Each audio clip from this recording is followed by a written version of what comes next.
suis content de pouvoir vous recevoir ce soir pour ce premier soir de jeûne et prière. Je pense qu'on a besoin de revenir à l'essentiel. Combien de fois dans nos vies on se laisse happer par toutes sortes de choses, même, comme je disais un peu dimanche, certaines églises partent dans le divertissement, dans toutes sortes de formes de choses qui les dévient de l'essentiel, la présence de Dieu. Une vie bien réglée, centrée sur Christ. Vraiment qu'on prenne ce temps de semaine pour se placer devant Dieu. Seigneur, pardonne-moi parce que je suis plus sur l'essentiel là.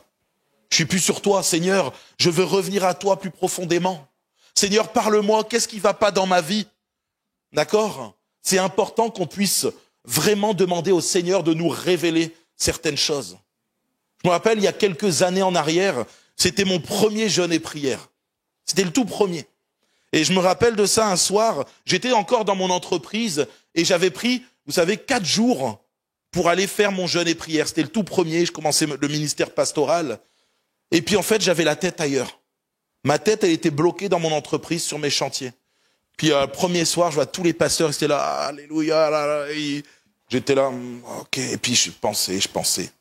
Et il m'est arrivé une chose vraiment effrayante. Un soir, alors que tous les pasteurs étaient en prière, je n'étais pas concentré, moi, sur ce jeûne et prière. J'étais toujours dans mon entreprise. Vous savez, ceux qui ont une entreprise, ils le savent. Les clients, les chantiers, etc. Et puis là, c'est comme si pendant à peu près 30 minutes, le Saint-Esprit était sorti de ma vie. Et je vous assure, j'ai senti comme si le Saint-Esprit n'était plus là, comme s'il y avait eu une coupure. Et j'ai commencé à être angoissé, effrayé. Et là, j'étais là, je voyais tous les pasteurs, ils étaient comme ça, ils avaient la tête dans les nuages. Moi, j'étais en train de pleurer. Oh Seigneur, qu'est-ce qui se passe? Je te demande pardon et tout. Et à un moment, le Seigneur, il me parle, il me dit, écoute, t'as pris un temps à part pour moi. Pourquoi tu penses au reste? Je m'occupe du reste. Toi, concentre-toi sur moi. Et c'est comme si, quand il m'a parlé, j'ai senti le Saint-Esprit à nouveau. Alors, ça a été une expérience effrayante. Ça a été la seule fois où ça m'est arrivé. Le Seigneur a voulu me faire comprendre une chose. Il est la priorité de ma vie. Il est la priorité de notre vie. Donc voilà, je vais prier. Et maintenant, après, Philippe nous conduira dans un message et ensuite on passera un temps à prier. Donc attendez-vous à ce que Dieu vous parle ce soir. C'est tellement important d'avoir l'oreille ouverte et prêt à entendre le Saint-Esprit agir. Seigneur mon Dieu, ce soir, c'est pas juste une soirée de plus, c'est pas une soirée où on vient et on va passer un temps tout simplement comme ça. Ce soir, on désire vraiment, Seigneur, que tu puisses vraiment travailler nos cœurs. Nous croyons que tu es présent dans ce lieu et nous voulons que le Saint-Esprit vienne travailler nos cœurs, nos pensées, nos mentalités, notre intelligence. Nous voulons que tu nous façonnes à ton image. Et ce soir, c'est une soirée où, Seigneur, nous nous attendons à ce que tu viennes parler à nos cœurs pour nous dire quel est l'essentiel de notre vie, qu'est-ce qui ne va pas chez nous. Seigneur, nous voulons centrer nos pensées, nos cœurs sur toi. Nous avons tellement besoin de revenir à toi. Oh Seigneur, je sais que quand tu vois comment parfois nous sommes passionnés par certaines choses et cette passion nous pousse à y aller tous les jours, même plusieurs fois par jour, alors que toi, nous devrions tous être passionnés de toi, Seigneur. Donne-nous cette passion pour toi. Donne-nous d'être centrés sur toi, de ne pas nous égarer dans des choses diverses, mais vraiment revenir à l'essentiel. Seigneur mon Dieu, viens ce soir travailler nos cœurs et Seigneur mon Dieu, nous nous réjouissons d'avance de ce que tu vas parler à nos cœurs. Seigneur mon Dieu, ce soir nous faisons comme Samuel cette prière qui dit « Parle, tes serviteurs et tes servantes écoutent ». Alors Seigneur, parle et nous humblement nous voulons dire « Oui Seigneur, nous allons répondre, entendre, écouter, faire tout ce que tu nous demandes, mais Seigneur que nos cœurs soient sensibles à ta parole. » Amen. Merci.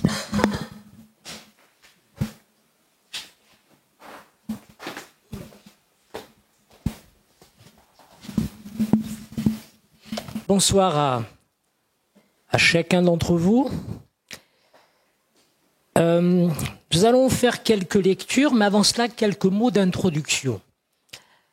C'est un sujet qui est très important. C'est un sujet, qui nous tient à cœur, parce que nous voulons véritablement, revenir à ce qui est essentiel. Et en particulier dans la société dans laquelle nous vivons, le monde dans lequel nous sommes. Il y a dans nos vies, dans nos cœurs, des choses essentielles. Je ne vais pas me permettre, mais si je posais la question, j'ai posé une question tout à l'heure à une sœur qui m'a donné la bonne réponse. On ne va pas s'éparpiller, nous sommes là pour écouter et ensuite prier et que le Seigneur nous visite et nous fasse du bien. Et j'aurais pu vous parler de différentes choses, mais les frères qui successivement apporteront des messages sur ce thème, revenir à l'essentiel, les aborderont toute liberté et sous l'action de l'Esprit. Revenir à l'essentiel, c'est que nous avons besoin de reconnaître qu'il nous faut changer de perspective et de retrouver les bonnes priorités. Pour susciter en nous une foi stable, une foi équilibrée, une foi authentique, une foi forte. J'ai noté ici une foi conquérante, victorieuse, et surtout une foi qui plaît à Dieu, une foi qui honore Dieu. Il y a tellement de choses à dire à ce sujet, n'est-ce pas? Tellement de choses. 5 réunions, mais je pense que Laurie continuera pendant quelques dimanches, vous verrez. Il y a tellement de choses à dire. Lorsque nous avons échangé avec Laurie sur ce sujet, un verset m'est venu à l'esprit, mais ensuite une pensée s'est imposée. J'aurais pu vous parler de la parole, mais quelqu'un le fera certainement. Et je me souviens, vous connaissez le cri d'Ésaïe le prophète, dans une situation de souffrance, d'apostasie, de rejet. Il dit, à la loi et au témoignage, à la parole de Dieu, car si l'on ne parle pas ainsi, il n'y aura pas d'aurore pour le peuple. Et tous les grands réveils, quels qu'ils soient, ont été engendrés dans la prière, mais avant toute chose, il y a un retour à la parole de Dieu. Ce soir, c'est de Christ que j'aimerais vous parler. Christ, mon essentiel. Christ, ma priorité. Ça va un peu dans le sens de ce que nous avons entendu dimanche matin, la royauté de Jésus dans nos vies. Je disais tout à l'heure à notre frère Laurent, alors que dimanche matin, on venait en culte chercher une place et je réfléchissais. Vous savez, quand vous avez quelque chose en tête, on sait, les prédicateurs, on y réfléchit, on y travaille, j'avais tout noté, mais j'arrivais, Laurent, son thème, son fil conducteur de louange, d'adoration, c'est centré sur Christ. Alors, nous allons partager ensemble quelques pensées. Il y a tellement de choses, bien sûr, mais je voudrais que nous puissions nous rappeler qu'il est temps, il est urgent de revenir à l'essentiel de notre foi et d'arrêter, écoutez bien, de compliquer l'évangile de Christ, ce qui risque de nous détourner de la simplicité de Christ. Alors, qu'est-ce qui est essentiel? L'essentiel ne veut pas dire que le reste n'a pas d'importance. La parole est importante. L'amour, dans l'Église, pour les frères et sœurs, c'est important. La consécration, la sanctification. Il y a tellement de choses importantes. Le foyer, le couple, l'éducation des enfants. Beaucoup de choses sont importantes. Mais ce qui est essentiel, laissez-moi vous dire ceci, c'est ce qui se trouve à la base de notre foi, de notre vie chrétienne. Et l'idée à travers ces réunions, je crois que c'est l'idée de l'Esprit de Dieu qui a été communiquée à notre frère, c'est de redonner la place, la priorité, l'énergie à ce qui est véritablement essentiel. Quelle petite signification ça peut nous aider, essentiel, du latin essentialis, qui a trait à l'essence et à la nature de quelque chose, mais là, ce soir, ce sera de quelqu'un. Connaissons les synonymes, peut-être plus connus pour certains, capital, vital, indispensable, fondamental, primordial, importante. Et puis il y a les contraires, et vous allez voir pourquoi je vous dis ça. Ce qui est secondaire, ce qui est superflu, ce qui est accessoire, ce qui est futile. Et souvent, ce sont des futilités qui nous éloignent de la simplicité de Christ. Ce sont des futilités, des choses qui semblent accessoires. Ça vous est jamais arrivé? Au début, on se dit, c'est pas grand-chose. Mais l'essentiel Christ est sans cesse menacé par ce qui est insignifiant. C'est des choses insignifiantes, en tout cas que nous considérons comme insignifiantes. Tu dis, c'est petit, c'est pas grand-chose. Et puis ça prend du temps, ça prend de la place. Et puis c'est carnivore, c'est chronophage, ça nous prend. Et à un moment donné, il faut qu'il y ait une secousse de l'Esprit de Dieu pour nous rendre compte que nous nous sommes éloignés de Christ. Pas en apparence, on est toujours à l'église, on prie au nom de Jésus, on prend la Sainte Seine, on chante les louanges, on adore Dieu. Mais quelque part dans notre cœur, Jésus n'est plus à la première place. Lisons ensemble Galates, chapitre 2. Vous allez comprendre, ça va être très simple, c'est pas très très long. Galates, d'abord chapitre 1, pardonnez-moi, à partir du verset 1er, notre pasteur a lu ce texte même dimanche matin, c'est pour ça que je vous dis il y a une continuité. Et Paul dit ceci de la part de Paul, apôtre, établi non par des hommes, ni par l'intermédiaire d'un homme, mais par Jésus-Christ et par Dieu le Père, qu'il a ressuscité. Et de tous les frères qui sont avec moi aux églises de la Galatie, que la grâce et la paix vous soient données de la part de Dieu, notre Père et du Seigneur Jésus-Christ. Ce verset, je le souligne, verset 4. Il s'est donné lui-même, il s'agit de Christ, pour nos péchés, afin de nous arracher à l'actuel monde mauvais, conformément à la volonté de notre Dieu et Père, à qui soit la gloire au siècle des siècles. Amen. Je m'étonne que vous vous détourniez si vite, si facilement, dit notre traduction, de celui qui vous a appelé par la grâce de Christ pour passer à un autre évangile. Ce n'est pas qu'il y a un autre évangile, mais il y a des gens qui vous troublent et qui veulent déformer ou renverser littéralement l'évangile de Christ. Mais si quelqu'un, même nous-mêmes ou même un ange venu du ciel vous annonce un évangile différent de celui que nous vous avons prêché, qu'il soit maudit. Chapitre 2 et le verset 20, uniquement le verset 20.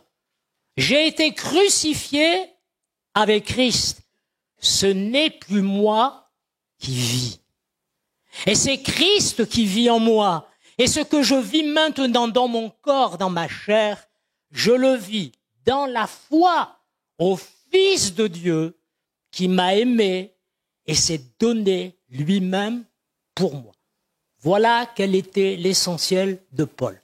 Je fais une dernière lecture. C'est pas dans mon habitude, mais là vraiment j'avais à cœur ce verset. Colossiens chapitre 1 et le verset 15. Écoutez bien ceci.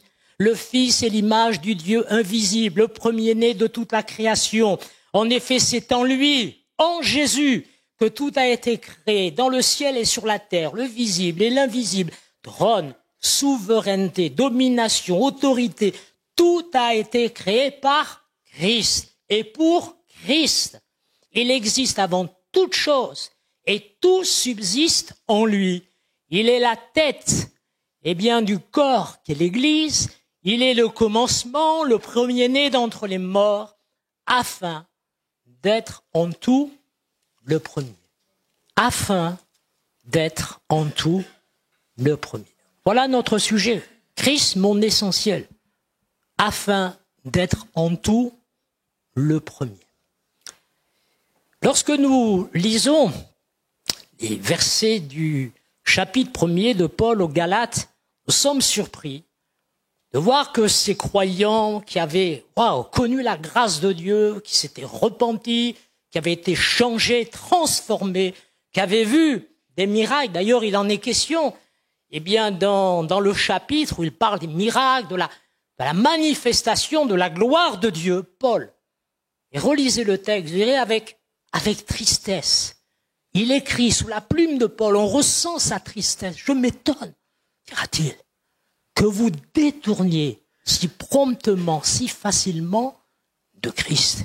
Et même un peu plus loin, alors qu'il continue son argumentation, qu'il essaie de les faire revenir à la grâce, à la foi en Jésus-Christ, il dira, je crains de n'avoir travaillé parmi vous en vain. Que s'est-il passé rapidement? Il y avait des docteurs judaïsants. D'ailleurs, on retrouve cela dans Acte 15, lorsqu'il y a cette conférence à Jérusalem, parce que certains disaient, oui, Jésus, c'est le sauveur, mais c'est pas suffisant. Ah, il faut aussi se faire circoncire. Et puis ensuite, on va plus loin, il faut observer le sabbat, et il faut faire attention à ce que l'on mange, voilà ce que l'on peut manger ou ne pas manger. Et la conférence de Jérusalem, les anciens, les pasteurs, les apôtres, l'Esprit de Dieu avaient mis un terme à toutes ces bêtises. Là, ça revient. Alors, ça sous-entend, bien sûr, lorsqu'on lit l'Épître, qu'il y avait une crainte chez les croyants, peur de la persécution, parce que c'est sûr que si on parle aussi du salut, mais la circoncision et l'observation des fêtes, du Shabbat, etc., il n'y a plus de raison d'être persécuté. Mais elle s'était détournée de l'Évangile. J'ai toujours été frappé. Laurie le lisait dimanche matin, elle a donné quelques explications. J'ai dit, j'espère qu'il ne va pas aller plus loin, sinon il faut que je change de message.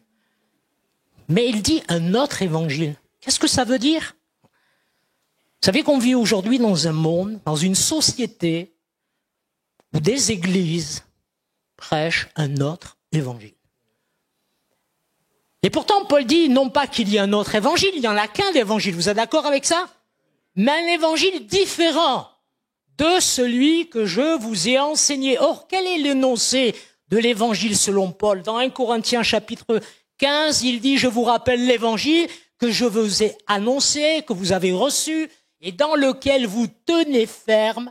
C'est aussi par lui que vous êtes sauvés, si vous le retenez dans les termes où je vous l'ai annoncé. Autrement, votre foi aurait été inutile, vaine. Je vous ai transmis que Christ est mort pour nos péchés, conformément aux Écritures. Il a été enseveli, c'est-à-dire sa mort a été réellement constatée, c'est pas évanoui, il est réellement mort, mais Dieu l'a ressuscité des morts conformément aux Écritures. Voilà ce que prêchait Paul, voilà ce que prêchaient les apôtres. Rappelez-vous, dans la ville de Samarie, lorsque Philippe, l'ancien diacre devenu évangéliste, prêche, que fait-il? Il y prêcha Christ. Il y a eu des conversions. Il y a eu des guérisons, il y a eu des miracles, il y a eu des choses extraordinaires. Un autre qui est différent. Je crois que j'ai le temps de vous faire remarquer que l'expression « un autre » est importante. Elle apparaît sous deux termes grecs différents dans le Nouveau Testament. D'ailleurs, vous vous rappelez lorsque Jésus dit « Je vous enverrai un autre consolateur ». Le terme grec, c'est le terme « allos », de la même nature. Et le Saint-Esprit est de même nature que Jésus. Il est Dieu, comme le Père et comme le Fils. Vous êtes d'accord avec ça? Je ne vais pas vous envoyer un ange, je ne vais pas vous envoyer un serviteur. Non, non. C'est Dieu, le Saint-Esprit. Ici, c'est le terme hétéros. Contraire, de nature différente. Il y a des dangers aujourd'hui dans notre société. Le danger d'abord d'un évangile sans Christ. Le danger d'une église sans Christ. Le danger d'une Pentecôte sans Christ. Il y a des années de cela, je vous assure, pour ceux qui ont lu un peu certains récits, il y a eu un réveil magnifique. Ce réveil s'est répandu à travers les États-Unis, mais aussi à travers le monde. Et un des responsables, des pasteurs, quelques années plus tard, et cela a été repris par Wilkerson, il disait ceci, il viendra un jour. Vous verrez les gens chanter, la musique, ils vont même frapper des mains, lever les mains vers le ciel. Et Christ marchera au milieu d'eux comme un étranger. Une Pentecôte sans Christ. Une église sans Christ. J'aurais été frappé de voir que Jésus à la Odyssée dit, mais je me tiens à la porte. Il n'est pas au milieu de l'église. Il est à la porte de l'église. Un évangile sans Christ. On peut parler de toutes sortes de choses, je ne vais pas rentrer dans les détails, le temps me manquerait bien entendu. Mais l'évangile dilué, édulcoré, l'évangile barbapapa, vous comprendrez bien ce que je veux dire, affaibli, dépouillé de sa substance, de son essence, de sa nature authentique, véritable et divine, dénué de sa vérité, de sa force. Cet évangile ne sert à rien. Sans Christ, une église ne sert à rien. Je vais le démontrer. Sans Christ, l'évangile ne sert à rien. Sans Christ, parler du Saint-Esprit, des dons spirituels de puissance, il n'y aura rien. Christ est le fondement, il est la pierre angulaire sur laquelle repose notre foi, notre vie. Et Jésus-Christ est celui qui a été destiné à être notre sauveur et notre rédempteur. Quand je dis que l'évangile doit avoir comme centre Christ, que l'Église doit être centrée sur Christ, que notre vie doit être centrée sur Christ, c'est parce que d'une part, toute la Bible nous parle de Jésus. Vous êtes d'accord avec ça? Vous savez que l'Ancien Testament nous parle de Jésus, certes, on ne trouve pas Jésus, le Christ, mais toute la Bible nous parle de Jésus. De manière préfigurée, il est annoncé, prophétisé. Il y a même ce que l'on appelle en langage de théologie des théophanies, des manifestations de Christ avant son incarnation, de la Genèse. Parce qu'à l'Apocalypse, ça nous le savons, mais tout l'Ancien Testament nous parle de Jésus. Jésus est le centre de l'Écriture aussi bien que la clé. Il est prédit dans l'Ancien Testament, il est présent dans les évangiles, il est proclamé dans le livre des Actes, il est proposé dans le sens de enseigner, expliquer dans les épîtres, et puis prédominant dans l'Apocalypse. Nos églises sont et doivent rester, c'est pas un mot barbare, christocentriques, centrées sur Jésus. Notre message doit être christocentrique. Un jour, j'ai expliqué ça à des personnes qui m'ont dit « Ouh là là, mais t'es un radical.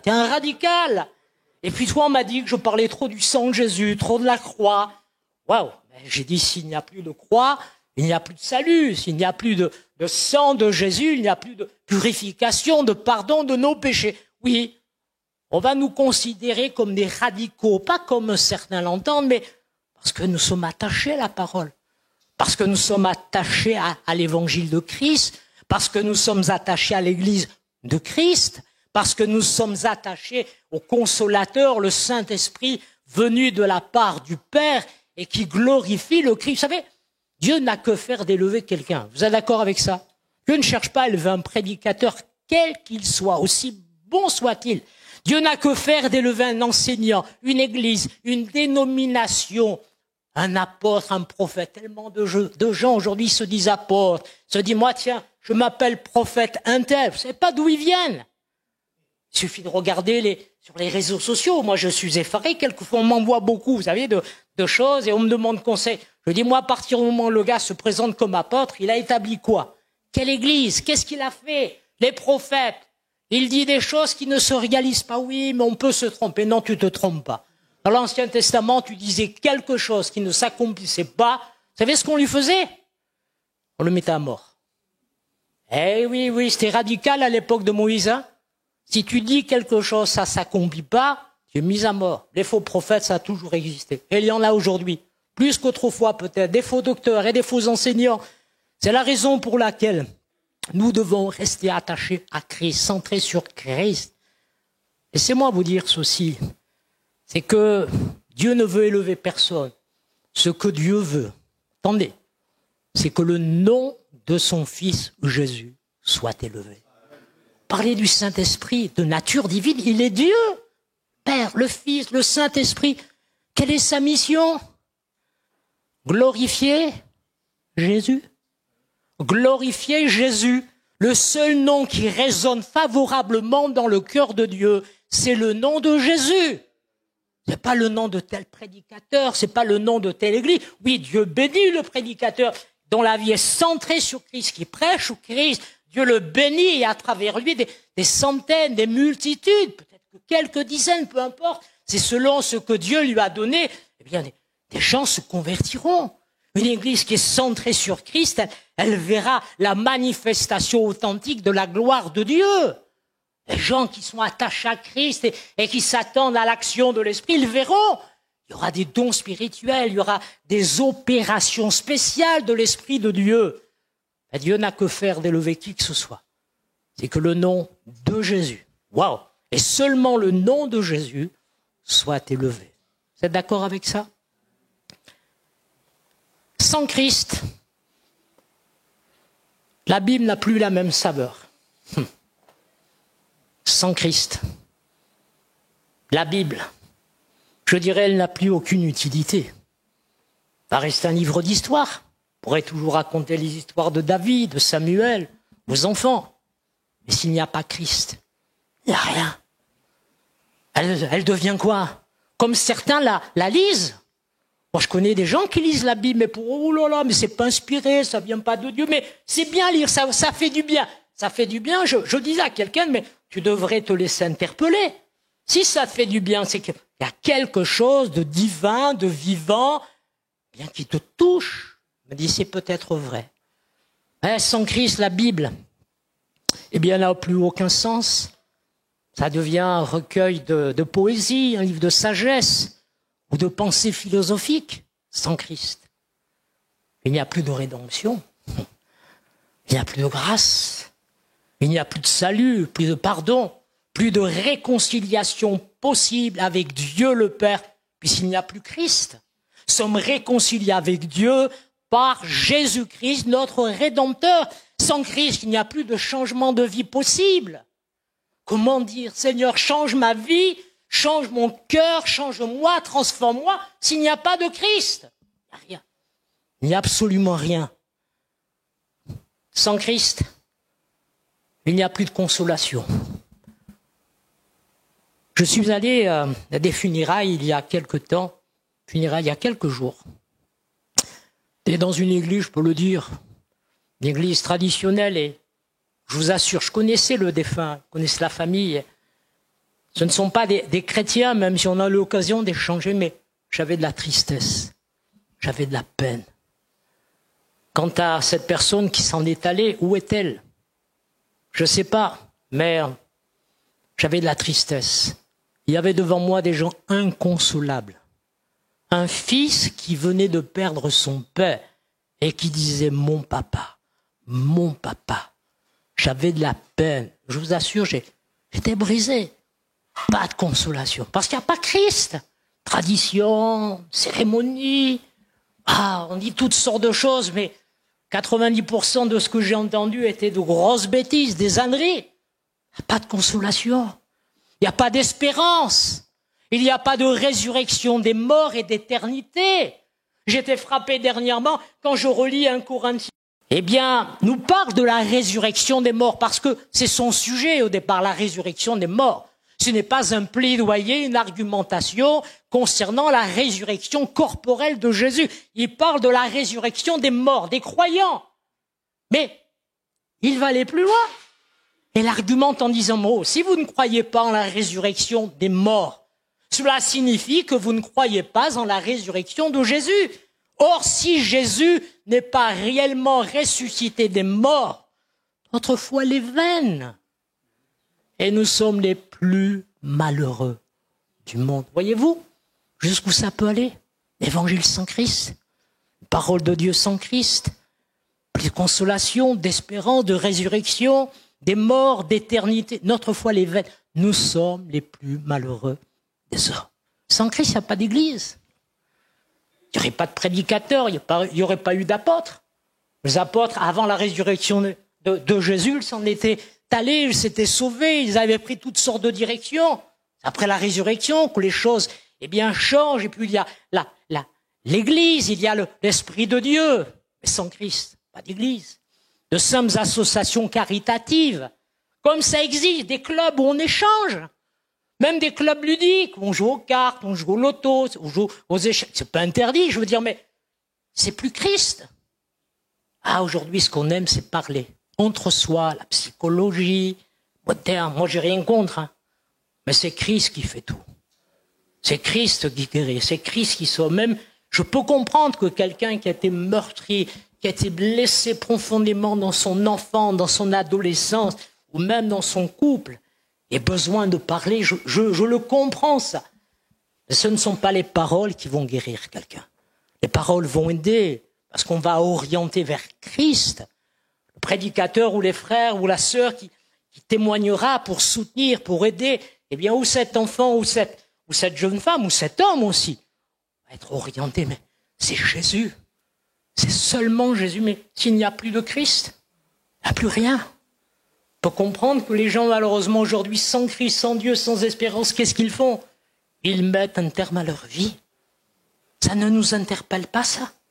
Ils mettent un terme à leur vie. On a l'un des taux de suicide les plus élevés en Europe. Pas d'espérance, pas de Dieu, pas de Christ.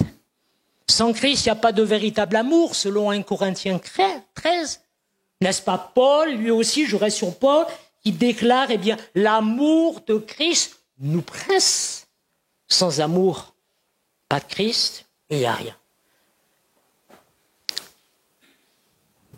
Recentrer sur Christ, restaurer l'évangile de Christ, la royauté, la prééminence de Christ, afin qu'en toute chose, il soit le premier dans nos cœurs, dans nos vies, dans nos affections. L'essentiel, je parle de Christ ce soir, mon essentiel, il y aurait beaucoup à dire, mais on va s'arrêter là. L'essentiel Christ est sans cesse menacé, nous le disions tout à l'heure, par les choses insignifiantes qui peuvent nous dépasser, nous détourner de ce qui est essentiel, à savoir Christ. Christ, mon essentiel, le centre, contrairement à l'évangile qui est centré sur moi, et moi, toujours moi, et encore moi, alors que c'est Christ. On l'a lu tout à l'heure, c'est pour la gloire de Christ. Tout a été fait par Christ, c'est pour Christ. C'est d'abord Christ. En conclusion, laissez-moi vous dire ceci. Il y a de merveilleux enseignements que nous avons entendus sur les 7 églises d'Asie.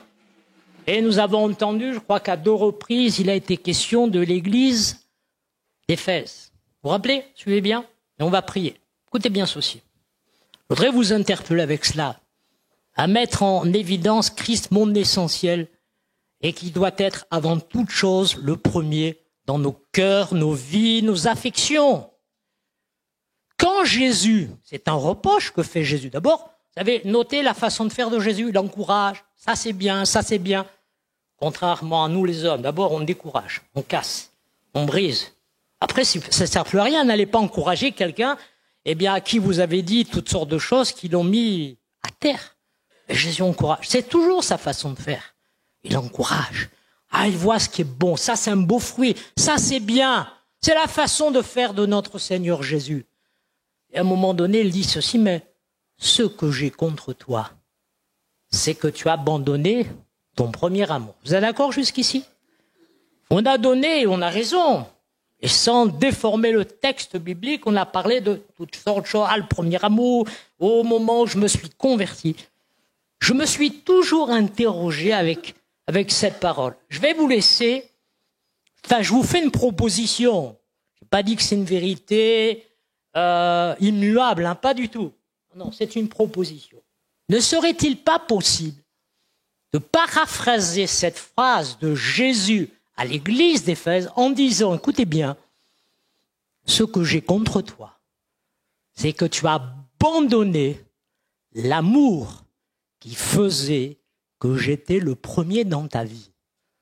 À votre avis, on ne peut pas paraphraser de cette manière? Ce que j'ai contre toi, c'est que tu as abandonné ton premier amour, mais ce premier amour qui faisait que j'étais le premier dans ta vie. Le premier dans ta vie. Est-ce que nous pouvons nous laisser interpeller ce soir et dire, Seigneur, waouh, il y a des choses importantes, des choses essentielles. Mais Seigneur, pardonne toutes les futilités, les choses insignifiantes qui ont pris ta place. Vous savez, on ne s'en rend pas compte. Moi, je m'en suis rendu compte. Il y a des années, l'activité. C'est l'activisme. Tu fais. Jusqu'au jour où, boum, tu tombes malade. Tu te retrouves à terre et le Seigneur te montre. L'essentiel. L'essentiel, c'est pas de courir sur les routes, d'aller voir des gens, des centaines, de faire ceci et encore autre chose. C'est moi. L'essentiel, c'est Christ. Notre communion, notre relation avec lui, et sa parole, et vous savez, même dans les silences. Et Dieu nous reprend parfois dans son amour. Dieu nous reprend. Alors restaurons ce soir la prééminence de Christ dans notre vie. Restaurons sa royauté. Laurie le disait. Vous savez, le Seigneur, c'est vrai, ce que tu disais. Où il est roi de tout, où il n'est roi de rien du tout. Est-ce qu'on peut s'incliner? On peut s'incliner ensemble et de telle manière que, puissions dire comme Paul, deuxième lecture aux Galates, ce n'est plus moi qui vis, mais c'est Christ qui vit en moi. C'est Christ qui vit en moi. Convaincu que ce soir, quelqu'un, se laisse interpeller, toucher, disant, Seigneur, je t'aime. Tu connais ma foi et vraiment, je t'aime de tout mon cœur, mais je reconnais et je te demande pardon que des choses qui me semblaient si petites et si insignifiantes, si futiles, ont pris la place qui t'est due, de telle sorte que depuis dimanche, parce que j'étais déjà là dimanche, et je me sens touché par l'Esprit de Dieu, Seigneur, tu n'as plus la première place, tu n'es plus le roi, et même si dans mon cœur je dis je t'aime, et même si je prie, et même si je lis la Bible, j'ai d'autres activités, autre chose, futilités, choses secondaires, insignifiantes, qui ont bouffé ma vie, qui ont mangé mon âme, et j'ai perdu cette communion. Ensemble, nous voulons prier dans ce sens. Seigneur, tu es notre essentiel, et que tu sois le premier en toutes choses. Nous l'avons vu dans Colossiens, tu es le premier en tout, dans l'histoire, dans la création, concernant la parole, dans l'œuvre, que tu as accompli. Et tu veux être tout dans notre vie. Et nous te demandons pardon. Pardonne-nous, Seigneur. Faisons-le avec beaucoup de vérité, de transparence et d'humilité. Seigneur, pardon. Pardonne-moi. Et moi-même, je m'associe à cette prière. Seigneur, pardonne-moi pour tout ce qui est insignifiant et qui a détrôné le Christ de mon cœur. Au-delà des apparences, au-delà du langage, au-delà de toutes sortes de choses. Seigneur, je veux, et nous voulons redonner à Christ la place qui lui est due dans notre cœur et dans notre vie. Nous avons vu les dangers de sans Christ, un évangile sans Christ, une église sans Christ, une Pentecôte sans Christ. Non, nous ne voulons pas ces choses. Nous ne voulons pas vivre dans un évangile qui est contraire, de nature différente à celui qui nous a été annoncé, qui nous a sauvés. Nous voulons persévérer. Seigneur, viens nous faire grâce, viens notre secours. Au nom du Seigneur Jésus. Alléluia. Alléluia. Est-ce que quelques voix pourraient s'élever dans ce sens? Il y aura d'autres directions, mais déjà dans cette direction. Seigneur, mon essentiel. Seigneur, le roi de ma vie. Alléluia. Que tu sois tout en moi. Le premier. Gloire à Dieu. Alléluia. Sois béni, ô Dieu. Sois béni, ô Dieu. Alléluia.